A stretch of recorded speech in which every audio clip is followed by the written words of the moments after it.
Alexander Hamilton. He is the man on the face of the $10 bill. But why? What makes him stand out from the rest of the many historical figures of America? Why is he so special? What exactly did he do? What contributions did he make to American history? Who was Alexander Hamilton? Alexander Hamilton! Hamilton had a very unique childhood compared to the other founding fathers of America. He was born in 1757 in the Caribbean to Rachel Lavian and James Hamilton. He was not born into a family of power or wealth. When Alexander was 10, his parents, his brother, and him moved to St. Croix. Hamilton's father there realized that Rachel was technically married to another man and therefore left the family. However, Alexander wrote to his father for the rest of his life, but never got to see him again. A year later, in 1768, Hamilton's mother died of fever, leaving Alexander and his brother to move in with an older cousin. When this cousin later committed suicide, the boys now were orphans, left with nothing. Alexander dreamt of getting off the island and going to a proper school, so in October of 1772, he left St. Croix and went to New York. Making my way downtown, walking fast, faces pass and I'm homebound. Hamilton attended King's College in New York City. This school later became Columbia University. Miles Cooper, the president at the college, suggested that Hamilton did an independent study. He then moved through his courses quickly, discovering his love for writing and debating. Hamilton took a big part in politics by writing articles and speaking publicly about his opinions. In the final moments before the Revolution began, he rebutted a newspaper article called A Westchester Farmer, which attacked the Continental Congress by writing a pamphlet called A Full Vindication of the Measures of the Congress. He also wrote another pamphlet after this, called A Farmer Refuted. This was published in 1775. In 1775, Hamilton and some other students joined the Corsicans, a volunteer militia company. This was the beginning of Hamilton's involvement in the military. He was a hard worker and enjoyed studying different military strategies and tactics. This led him to a promotion, becoming captain. Hamilton then got many offers to become an aide to some commanders, but passed on all of them. However, when George Washington asked him to be his aide and lieutenant colonel, he could not say no. He stayed Washington's aide for about 4 years. He wrote very important letters to the government and also major generals.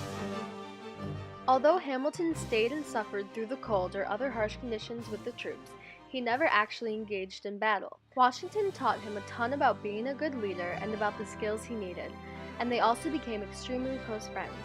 During the war, he also became good friends with Marquis de Lafayette. Everyone give it up for America's favorite fighting Frenchman! They bonded over their immigrant backgrounds. John Laurens was another very close friend of Hamilton's. Although Hamilton swore he would not marry for years, he met Elizabeth Schuyler in the winter of 1779 and fell in love instantly. Elizabeth was the daughter of Philip Schuyler, a senator from New York who could help Hamilton very much in the military and government area. Elizabeth and Alexander got married on December 14, 1780.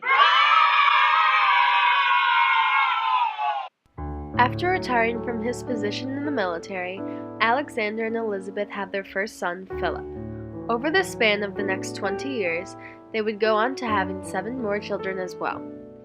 In 1801, Philip would be killed in a duel against George I. Eaker, whom he insulted earlier in a theater. Hamilton encouraged his son to go to the duel, with no intentions that he would actually get killed. Hamilton took a large part in the government after his retiring as well. He became a lawyer in New York City where he took part in some cases. Also, he was one of 5 delegates chosen to represent New York in a conference where certain amendments would be discussed and possibly changed. He was also chosen to be an assemblyman at the 1787 session of the New York State Assembly. Here he worked to solve issues like the economic crisis and the protection of loyalists against persecution. Hamilton was a firm believer in having a strong central government. He learned a lot of his political beliefs from David Hume. Hume was an English philosopher from the 1700s that also believed a strong government was necessary in society. Hamilton also believed that in our government there should be 3 branches: the executive branch, the legislative Congress, and the judiciary branch. The 3 branches would make it impossible for one to get too much power over the other. Another belief of Hamilton's was that the President of the United States should serve for life instead of in short terms. He thought that 1. The president would not accomplish a lot in a short amount of time, and 2. Would be more focused on getting re-elected than their actual presidency. The Federalist Papers. Alexander Hamilton wrote the Federalist Papers kind of as a propaganda to get New Yorkers to vote for the ratification of the Constitution. The papers can be split into 5 sections, or ideas, all explaining how the United States needs a stronger, new government, and this is what the Constitution can give them. Luckily, his work paid off when New York was the 11th state to vote for the ratification of the Constitution. This was very much due to Hamilton's writings and speeches. In 1788, Hamilton dedicated a lot of his time to convincing his friend George Washington to accept the nomination of becoming the first official president of the United States under the Constitution. Washington ended up accepting and becoming president. When creating his cabinet, Washington knew that he had to choose men who he knew and trusted. He chose Hamilton to be his Secretary of the Treasury. Hamilton came to be known as our most important Secretary of the Treasury in the history of the United States of America.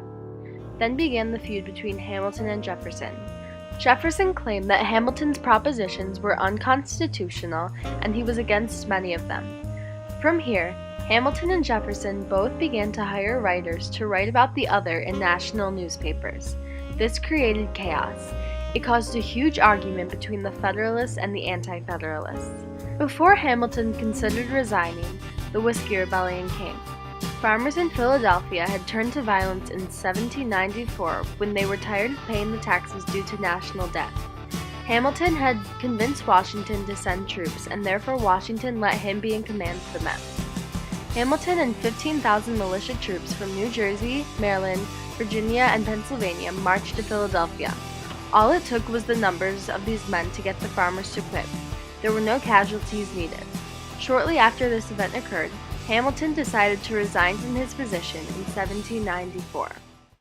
Aaron Burr was vice president in 1804, but had very little power next to Jefferson, who was president at the time. He decided that he wanted to become governor of New York because it was best for his career. Hamilton then wrote a series of essays in effort to defeat Burr. He did not like Burr because of a Federalist plot that he had discovered, along with personal opinions from past experiences with him. Although Burr's defeat was not entirely due to Hamilton, Burr was furious. He challenged Hamilton to a duel, similar to the one in which Philip Hamilton died. Hamilton accepted. On July 11, 1804, Hamilton shot his gun and purposefully missed Burr, while Burr's bullet went straight into Hamilton and left a fatal wound. Hamilton died the next day at only 47 years old. Alexander Hamilton's legacy has lived on for hundreds of years.